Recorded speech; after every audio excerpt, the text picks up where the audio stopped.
Most people, when they have studied the impacts of subsidized housing, what I mean by that is any kind of place-based housing that receives government subsidies. Most of the research is focused on the benefits that are enjoyed by the individual tenants, the people who actually get to live in that housing.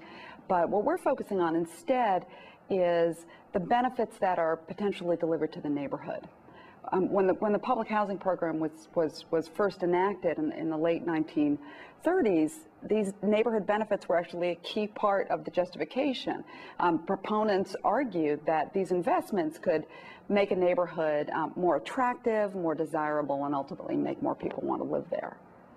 It turns out that identifying the impacts, the neighborhood impacts of subsidized housing is quite difficult. First of all, it's difficult to simply measure and quantify neighborhood improvements. I mean, you think about, community solidarity, social capital, aesthetics, and even public safety. These are things that are difficult to capture. But what we did was we focused on property values, because to the extent that a neighborhood becomes a more desirable place to live, those improvements should be capitalized into the value of properties. If a neighborhood's more desirable, basically people will be willing to pay more to live there.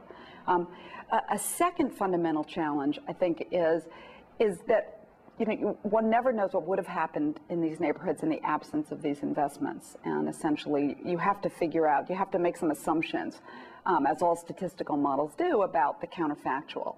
And so what we assume intuitively is that property values in the small ring surrounding subsidized housing would have appreciated in value at the same rate as comparable properties that are still in the same neighborhood but were somewhat further away from the subsidized housing.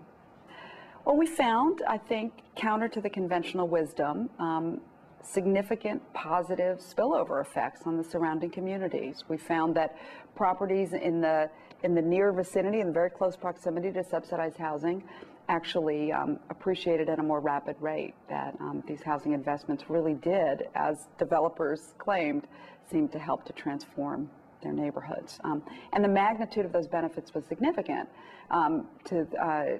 in fact, so much so that our estimates suggest that the city had the potential to actually probably recoup a good deal of its initial investments through increased property tax revenues.